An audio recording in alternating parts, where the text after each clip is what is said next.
कहते हैं कि किसी भी समाज की असल तस्वीर अगर देखनी हो तो रंगमंच से बेहतर कोई ठिकाना नहीं हो सकता। कुमाऊं में चले कूली बेगार, नशा नहीं रोजगार दो, चिपको आंदोलन जैसे तमाम सामाजिक चेतना से जुड़े भावों को रंगमंच के नाटकों ने धार देने का काम किया। प्रसिद्ध साहित्यकार शैलेश मटियानी की कहानी तो दुखों का एक सुख की नाट्य प्रस्तुत हो या फिर कथा कुमाऊं की भावपूर्ण प्रस्तुति, तमाम नाटकों के माध्यम से पहाड़ और मैदान के मझे हुए कलाकारों ने दर्शकों को बांधने का काम किया।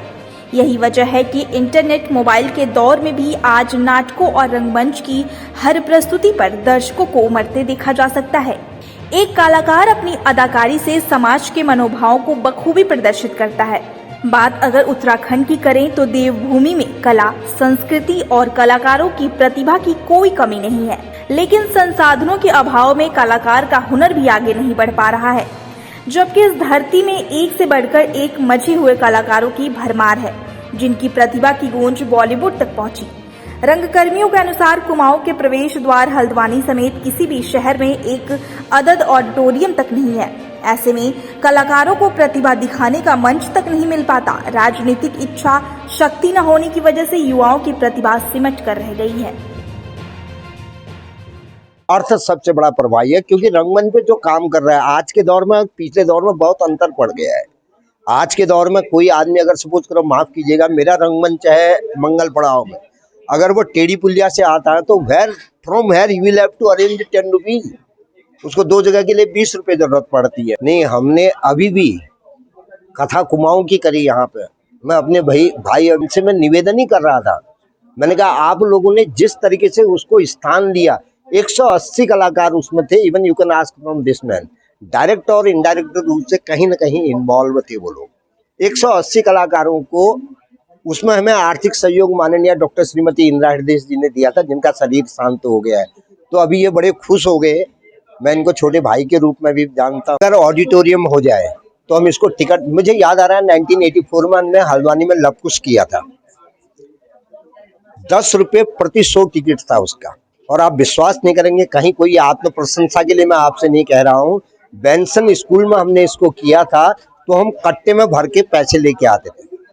हल्द्वानी में 2 चलचित्र गृह थे वहां पर, एक प्रेम और एक नाहिद और एक लक्ष्मी।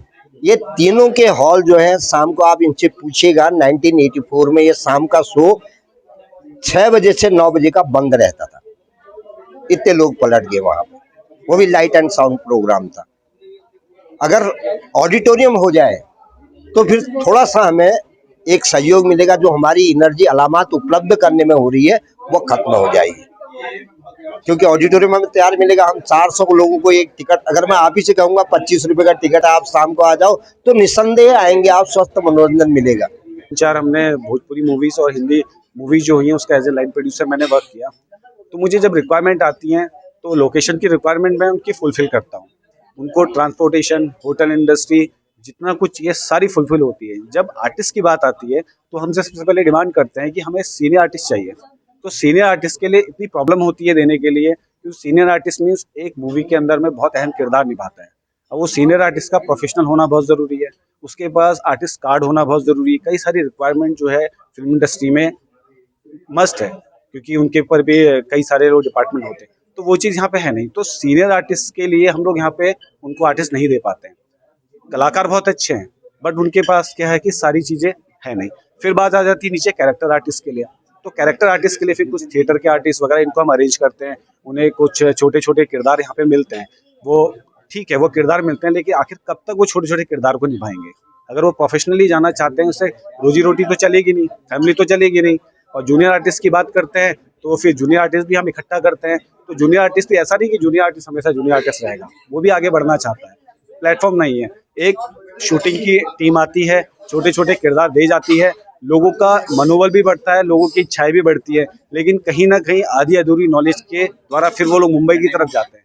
तो वहां जाकर के एक पलायन का ये भी हिस्सा है कि पलायन कर गए, लेकिन वहां जाके कहीं ना कहीं स्ट्रगल में 90% आर्टिस्ट जो है वो हार जाता है।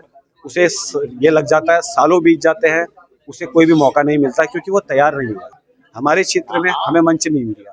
तो सरकार अगर फिल्म सिटी का निर्माण यहाँ पे करेगी तो पलायन, हर क्षेत्र में जो पलायन हो रहा है वो नहीं होगा, चाहे वो कला का क्षेत्र है, चाहे वो टेक्निकल है, चाहे वो नॉन टेक्निकल पर्सन है, चाहे वो ऐसा व्यक्ति जिसने पढ़ाई भी नहीं की है, उसको भी वहाँ पे रोजगार मिलेगा। एक स्पॉट बॉय का भी रोजगार करेगा, 800 से लेके 1000 रुपये पर डे की उसको पेमेंट मिलती है। तो रोजगार बहुत बढ़ेगा। पलायन को रोकने के लिए हमारे नज़र में तो यही है कि फिल्म सिटी का निर्माण हो, एक फिल्म बोर्ड बने जिसमें यहाँ के टेक्निकल नॉन टेक्निकल आर्टिस्ट, सारे आर्टिस्ट रजिस्टर्ड हों, और रजिस्टर्ड होने के नाते जितने भी थिएटर्स हैं, अल्मोड़ा का जो रंगमंच की बात कर रहे हैं वो है, और कुछ प्राइवेट कई सारे ऐसे आर्टिस्ट हैं, थिएटर के ट्यूटर्स हैं, उनके साथ मिलके कुछ ऐसी संस्थाएं बने जहाँ एक इसको क्लासेस मिले। होने को उत्तराखंड ओपन यूनिवर्सिटी में भी शायद थिएटर की डिप्लोमा होता है, तो अगर उसे अच्छे प्लेटफॉर्म में निकाला जाए तो जब एमए कर सकते हैं, बीए कर सकते हैं, तो हम थिएटर से एमए भी कर सकते हैं। हमें आगे मिलेगा, हम एक कलाकार जाएंगे तो हम एजुकेटेड कलाकार बनेंगे हर चीज़ की। तो काफ़ी चीज़ है। अब आशा है कि आप लोग के माध्यम से ये बातें सरकार तक पहुँचे, और अगर आने वाले सालों में ये कदम उठता है तो 100% उत्तराखंड में पलायन नहीं होगा, और एक मिनी फिल्म इंडस्ट्री मुंबई के बाद कहलाएगी।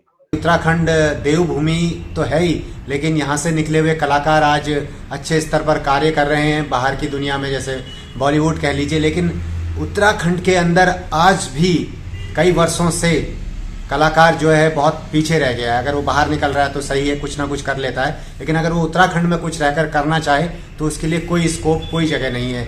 जैसा कि अभी आप ऑडिटोरियम की अगर हम बात करें, प्रेक्षागृह या सभागार जैसे तो आपको यहाँ कई मिल जाएंगे, लेकिन एक अच्छा ऑडिटोरियम जहाँ रंगकर्मी अपना हुनर दिखा सकें, अपने आप को तराशने के लिए जहाँ पर जाता है कलाकार, वो जगह अभी उत्तराखंड के अंदर किसी भी शहर में कह लीजिए, किसी भी जगह में कह लीजिए, नहीं बन पाई है।